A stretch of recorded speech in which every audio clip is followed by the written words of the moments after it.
Hey! Welcome to the podcast, Coach. Thanks, Mike. I appreciate you having me on. No, it's a real pleasure to have you on. It's been a while since I think, man, when we first met, not too long. Well, probably been about since COVID, probably. Yep, it's during And I, COVID. then I think to myself, man, I need to get this guy on eventually.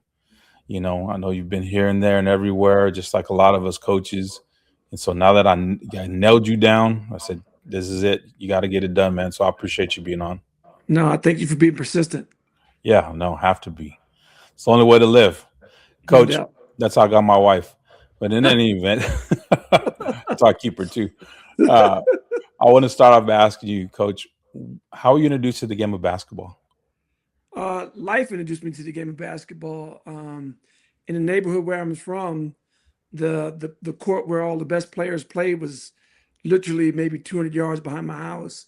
And in my neighborhood, you could either be an athlete or you could be in the streets. And with the basketball court being right behind my house, life introduced me to it. That's fantastic, Coach. Yeah, I think a lot of us we have a different approach to how we learn the game, how we were introduced to it, and kind of one of those things like it helps you to do different things that you didn't know you were capable of doing because you didn't have very many options. Growing up in a certain area, it's like, what are Yeah, you gonna do? yeah, and I mean options. I mean the choices are pretty clear. Streets or hoops. So I chose hoops. That's a great choice, Coach. Great choice. Now, what was your experience coming up with coaches and the different coaches you had in the game? How did that work for you? Like, what lens did you see coaches from as you were coming up? Well, in the era that I came up, I'm a lot older than some of the other guys that are probably on the show these days. But the era I came up, your coaches, you looked at coaches like they were priests, your parents, or whatever, you revered coaches. Yeah, So I always looked at the coaches being the end all, be all to end all, the final authority on everything. yeah, So any person who ever stood in front of me to coach me got my full attention. Now, was I always super respectful in terms of my competitive spirit? Probably not, but I did have a reference for always have reference for coaches. yeah. You know, I compare it to when they say the fear of the Lord, right? Like, what is that really? That's just reverence. It's really what it is. Absolutely. It's not like you're scared of him. It's not like you're afraid of your coach and your mentors, or you just reverence them. You know where not to go, what they're deserving of because of the time that they invest in you. So I think that's really cool, man. That's what we all hope to be, right? As we navigate through our careers for young men or young women. So No really, question about it. You want people to just understand that the person in front of you has before being a coach, they have more life experience than you, more than likely. So just to honor their life experience also helps you to be able to be coached by that person. And I was always taught to be, coachable. I could be, fiery and competitive, whatever. But at the end of the day, coaches always coach, and to me, the coach always got the final word. yeah, As we've moved on, I've moved on in my career. We know the authoritarian coach may not be the best way to coach, especially this generation of student athletes. But I grew up in the area where the coach had the final say. yeah. I like what you said. They're honoring their life experience. That's something I'm trying to teach my 17-year-old daughter right now. Trying to get her to understand, like, no, baby, understand. I have life experience. You don't, and she'll figure it out, and she's figuring it out. So yeah, love that term. I'm gonna have to use it from now on. Now. Yeah, I call them life goggles. You can see what they can't. Yeah, You can see what they can't. yeah, fantastic, coach. Now I want to ask you, coach, who or what influenced you to go into the coaching profession? Well, several things. And I used to think, man, maybe the coaches didn't like me sometimes, but every coach I ever played for, when I got to a higher level of basketball, from the end of elementary school to middle school, high school, prep school, college, every coach told me that one day you should really coach. And I thought that was sarcasm at first, but then I realized that I probably always knew the game better than I could play the game, even though I was a pretty high level player. Yeah, So that was the first thing. And then I had a cousin, a well known coach in the DC, Maryland area, who from the time I was little, he coached high school, he coached JUCO, he was assistant coach at Georgetown, he's assistant coach at UMBC, Wow. University of Maryland Eastern Shore. And I just watched how he always poured everything he had into his players. And what was even more impressive to me is that, especially when he's a high school coach, when he didn't have the high level Division I players sometimes, when Mhm. I watched him pour into the kid who may not go to college and play basketball, or the D3 kid, I was just always impressed by him that way. Yeah. That's very impressive, coach, because sometimes we want to leave an impact on that one that we say, man, when he gets there, he's going to remember me. When she gets there, she's going to remember me. But I think it goes to the point where if you coach you're the last guy on the bench as hard as you coach your star player, man, you get a lot of buy-in from the whole team, and that's to be respected and to be kind of modeled, I think, for every coach, because it's not. I mean, it's not equity the way we think of it, but it's equity in the way that you treat people, and I think that's really really cool. In Yeah, the and the world, payoff, sorry, Mike. Yeah, and the payoff is at the end of the day when you get to see them become who again you could see who they could be. Maybe they didn't at the time when yeah, you coached them. That's the payoff. It's not yeah, a monetary payoff. It's not something that they need to go on social media and pay us off with, but just to see people become that thing that we thought they could become. yeah. No, you got to cast vision, but first you have to have it for them. You can't see them where they're at. You want to see them where they're headed, and then coach them that way. Because if not, you'll settle, they'll settle, and nobody will grow in the process, right? Truth. So good stuff, coach. Now, what was your welcome to coaching moment? When was that moment where you felt like, you know what, I'm no longer a player, I'm a coach now, and I got to do this. This is serious now. It was my very first assistant coaching job. I was at the University of Victoria in Victoria, BC, Canada, and I was coaching with he's dead and gone now, a guy named Guy Vitry, and he was considered a master coach in Canada. The National Coaching Institute was in Victoria, and so also all the coaches came to learn and learn from him. Yeah, And when I first started working with him, he'd just come off winning a national championship, and we were up island about to play an exhibition scrimmage against a JUCO team, and we're about to start the game. And I'm looking around like, where is Guy? And I look back and he's sitting 3 rows in the stands. And I was like, Guy, the game's about to start. And he said, no, you got it. So that whoa. was my I am really coaching. I am coaching a college game right now. It was in Canada, but it was a college game. So that was my foray into you decided to get into this. Here you go. Be careful what you ask for, right? Yeah. And be careful what you sign up for. But no, that's, getting thrown to the fire. I think every assistant needs that. I don't know if your first year you need it, but interesting. Yeah, Very, and it was good for me because as a player, just coming off of playing, I felt I knew the game and I could. And when I was in high school, when I was in college, I was going to go back to my high school and I would uh, coach our summer league team. So I had some experience doing that for high school. But the pressure for me wasn't coaching the guys on the court. It was like he's going to have a notebook taking notes on me right now. yeah, And after this game, at some point, I know I'm going to have to sit and get critiqued as a coach. I was used to that as a player, but never as a professional. So that was the thing that I was wanting to get it right because I didn't want the critique to be too long. yeah, yeah. No, and then I think the critique turns into feedback after a while when you mature, Yeah. and you can really see that for what it is, and not take it so personal, and know that it's to help you grow in the profession. So good on Guy for that. A guy, Guy, right? Probably Guy since it Yeah. was Well, Canada. actually, he grew up in Sault Ste. Marie. So Uh, probably out there, they probably called him Guy, but yeah, he yeah. went by Guy in British Columbia. Yeah, I got a friend in Montreal named Guy. So when you said Guy, I used to call him Guy. He's like, it's Guy. I was like, okay, you got it. Right. Awesome. Shout out to Guy. That's Mhm. fantastic, coach. Now, my next question, coach, is about programs and successful programs, which you've been a part of many of them and you've built some, and you're a part of one now there at University of Utah with Alex and everybody. What are some of the keys to a successful program that you've seen throughout your career, coach? I think the key to successful programs is when everyone has a unyielding, undeniable living belief in their standards.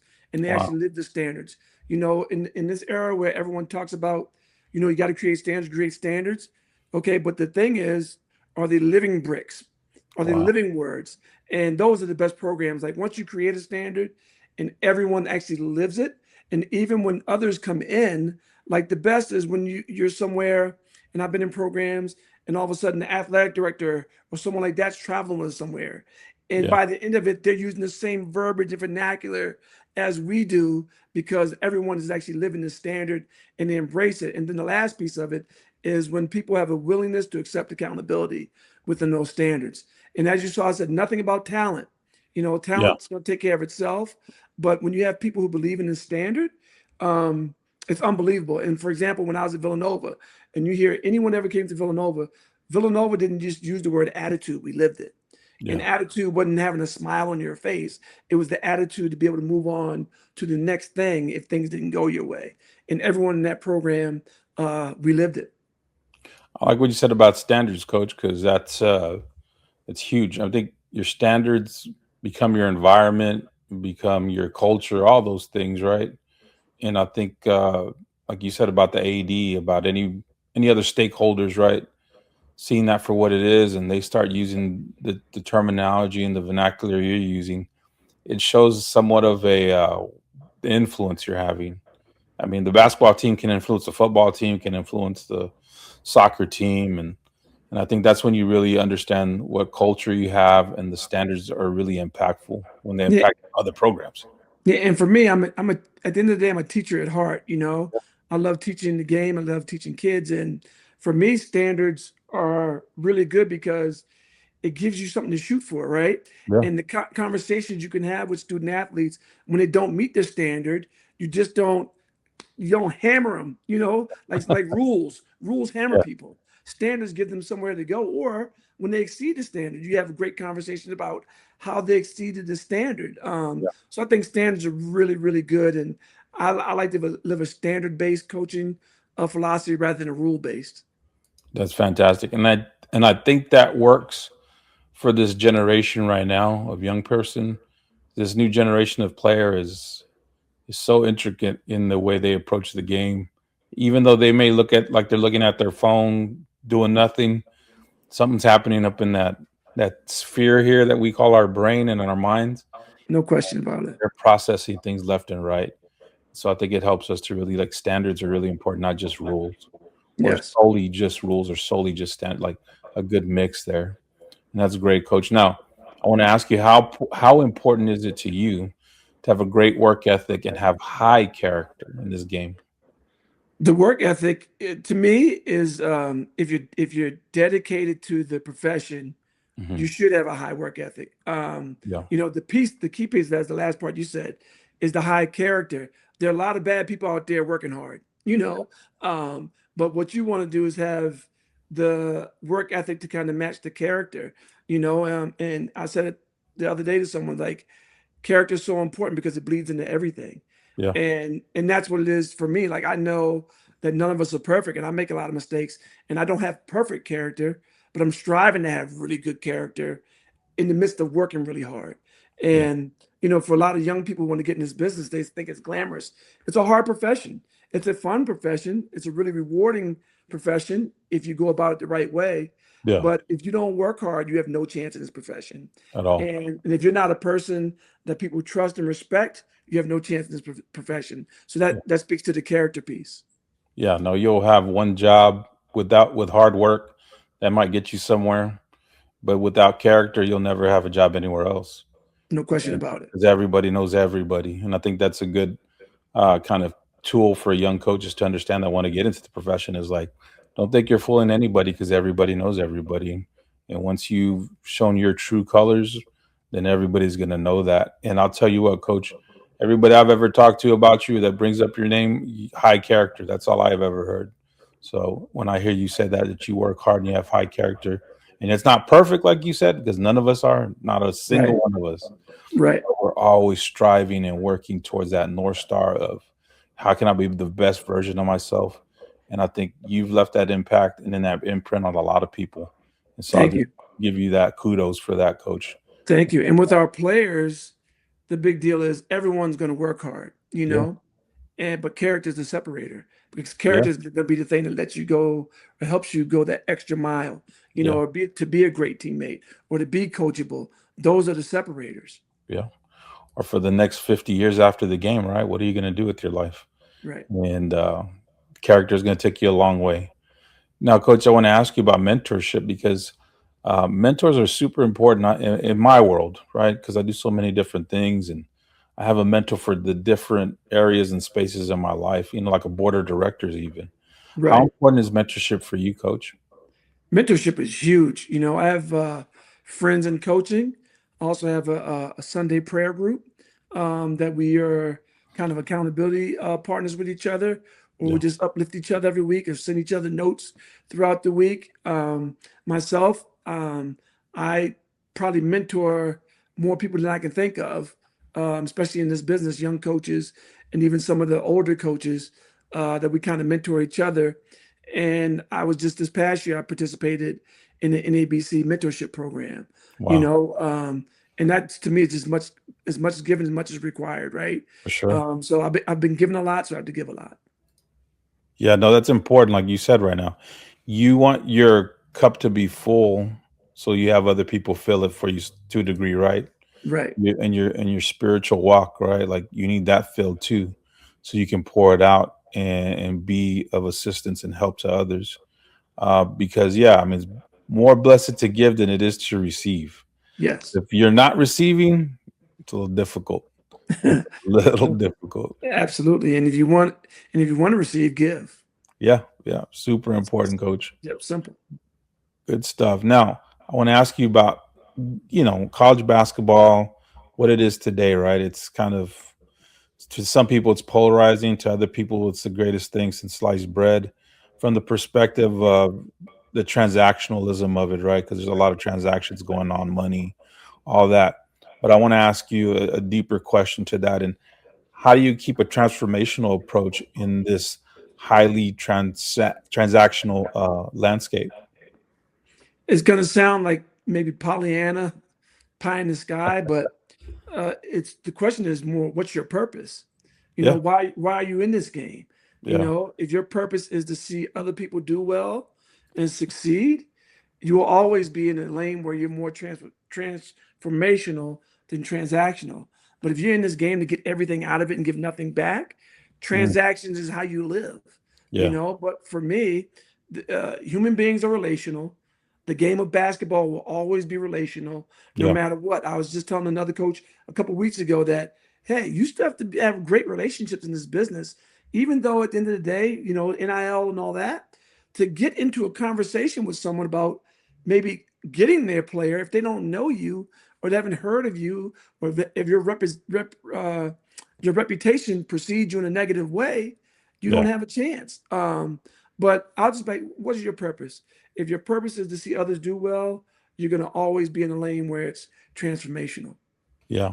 And I think that shows itself even more now with the growing number of JUCO kids coming out ready to go, prep schools pumping out players, whereas that relationship with the high school coach seems like it's going away, but you still need it because you You just, absolutely need it. yeah, you I, never know. Just yeah, in never. all my years of coaching, I would say it's a 80-20 split Mm, of being able to sign players from people I know versus I don't know.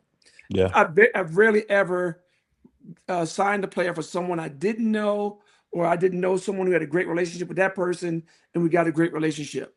yeah, Very rare, even in the portal, when we've signed players and players I've been in charge of making sure we sign, it came through a relationship. Of yeah, somewhere along the line, there's a relationship. And yeah, so relationships are important. yeah. And the relationships matter. And when you're talking about even from job to job, because you will go from job to job in this profession, search firms, all those things matter. And so the relationships you have, any coach out there that's aspiring to do this and do that, make sure you keep those relationships in order. And I don't mean showing up to the Final Four with your resume and trying to bamboozle somebody. It's just not like that. I'm just saying take the time to let it happen organically and really be of service. If you really want to show up with something for a coach, Final Four weekend or at the summer league or something like that, you just tell them, "How can I be of service? What No can I question, do? Mike. What can I I mean, do you for nailed you?" it. One of the things I say to every new coach in the business, I said, everyone you meet and relationship you build, Mhm. do not ask that person for anything for at Yeah, least 12 months, for nothing. yeah, You be the giver, and you won't ever have to ask. yeah, yeah. Super important. They because those people get asked for stuff all the time, Yeah. and it's just like a broken record, and they'll just and rightfully so disregard you. And it's not fair and it's not right, but that's just the way it is. Yeah. So my next question, coach, is about the support system. How important is your support system been throughout your career? It's been vitally important. Again, it's a hard job in terms of the amount of work and the hours and the travel. And if you don't have good people around you or a good way of keeping yourself supported, it becomes, it can be lonely as Yeah, well as difficult. And, I've been fortunate enough to have good people around me in my life to really help me step away and be a person outside of the basketball, because basketball is what I do. It's not who I am. yeah. I was telling a group of parents today that I took a little hiatus a couple years back, 2 years off, and I really learned ball wasn't life, especially when I got four mouths to feed and things of that nature. It's like you're always working with somebody else's kid, and then your kid is sitting there like, "What about me?" That's right. And just learning how that support system, if you don't take care of it, foster it, and nurture it, yeah, it's not going to take care of you at the end of the day. And it could be your coaching staff too. I think that's one of the biggest things people need to see as a support system. Your Hmm. staff. What about your staff? Your staff can be there to support you. Different people within the program. So that's super important to remember. Now, coach, I want to ask you a question about yourself. Like, as far as growing in the game as a coach, even playing the game at times, when you've thought about it from then to now, what have you learned about yourself throughout your career? I've learned that I've become to be able to coach less emotionally. You Well, know, um, with the advent of analytics in the game, it kind of helps because, what you see is more objective when you look at numbers. yeah, Um, but I've learned that for me to be the coach that I would want to play for. yeah, The player that would want to play for me, what does that look like? That I want the coach that I want to play for at this age, what does that coach look like? And number one is just to be there for the person first. yeah, Um, we can teach them the skills, you know. I assume there are a lot of really good teachers in the game of basketball. But if I'm not there for the player as a person, I'm not doing my job. I'm not fulfilling my purpose. So for me, what I'm learning about myself as I get older in this game is to coach less emotionally, to be more objective, but be even more emotionally tied to the players who I come into contact with, because that's more important to them yeah. than the X's and O's. It's who is coaching me, who am I with every day, What is that saying, coach? It's not about the X's and O's, it's about the Jimmy and Joes, right? always. And and I think here again, this new generation of player, and this is how I see coach, and maybe I could be wrong. Almost like every 4 years, it's a different kid. It's a different mindset. It's a different approach. Where you, for a while, you could say a whole decade could go by and it's the same kid per se. Not now. Not anymore. It's changing Not it's like now. technology and changing so fast. Yeah, and with COVID, every kid that we coach at this stage was impacted by that. Yeah. And we have to remember that on a daily basis. It's not a cop out for the kid. It's Mhm. not a cop out for us, but we have to be Yeah. vitally very aware that every kid that we coach was impacted by that to some degree. Yeah. And that gives you a great amount of empathy towards your players, even when they do things wrong. It teaches you what should I use for discipline for this kid versus this kid, Yeah. or the conversations we need to have. And I think it's a Maya Angelou quote that says, "No one cares how much you know until they know how much you care." And that's really Yeah. important to this generation of kids. Yeah. She also said they don't. They they'll forget what you said and they'll forget what you did, but they'll never forget how you made them feel. 100%. Super, super profound. Good stuff, man. Two Maya Angelou quotes in one podcast. We're learning, we're growing, and we're pouring it out on people. I love it, coach. Now, my next question is about emotional, physical, and mental health, coach. How important are those three components? Because a lot of coaches are on the road, they're probably not eating right, away from home, from family, emotionally, they're feeling some kind of way. And then mentally, the grind of it all. How important is good to maintain good mental, emotional, and physical health? Well, you spoke to my brain. I'm a Venn diagram person, right? One Yeah. circle's emotional, one's physical, and what was the other one you said? Physical, emotional, and mental. And mental. Those three go together, and somewhere in the middle they got to meet, Yeah. and you have to nurture them emotionally. Again, the job is not who you are; it's what you do.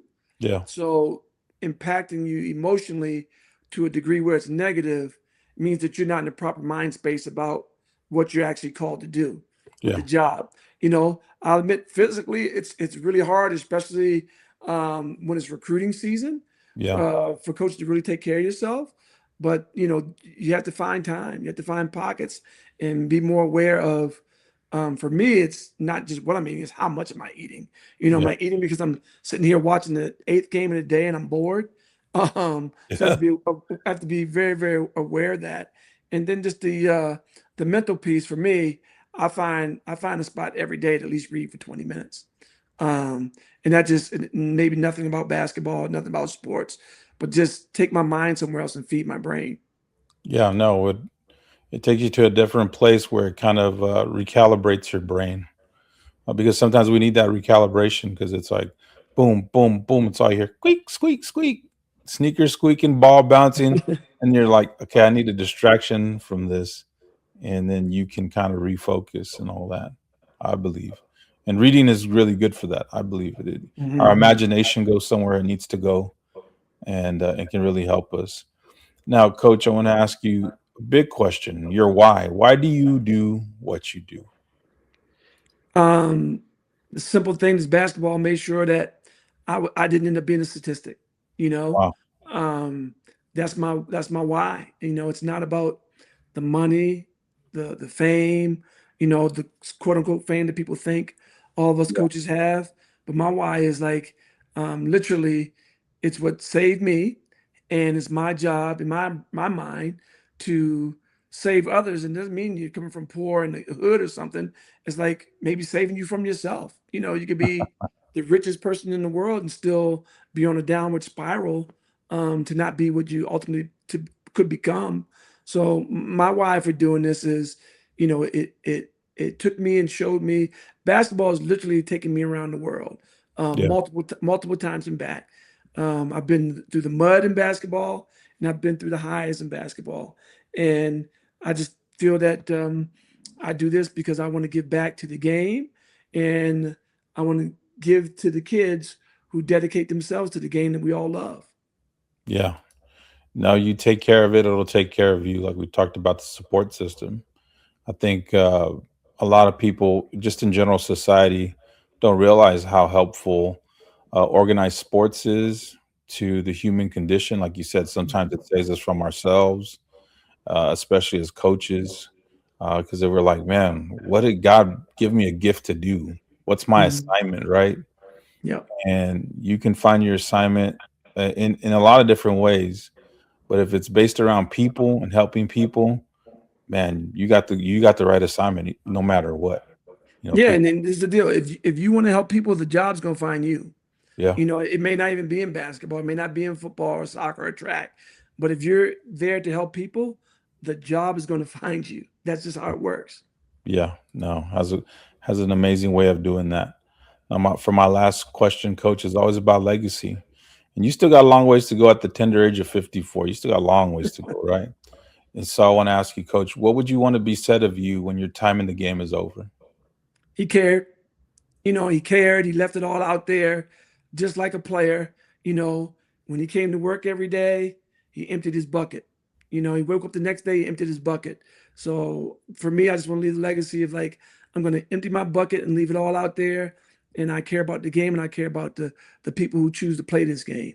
Um, I think that's the best could be said. Not about wins and losses, not about the jobs I've had, not about what the bank account looked like at the end, but through all the game of basketball is he cared and he emptied his bucket every single day. Coach, I appreciate you so much. I'm so glad we got to do this. Here again, one of these interviews where I'm thinking, man, I need to have this guy on, I need to have this guy on, and now I got it done.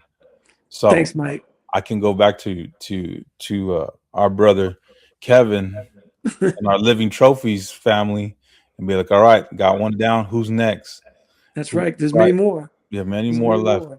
So here again, brother, thank you for your time. I appreciate you. Appreciate your story and your journey and what you're doing for the game.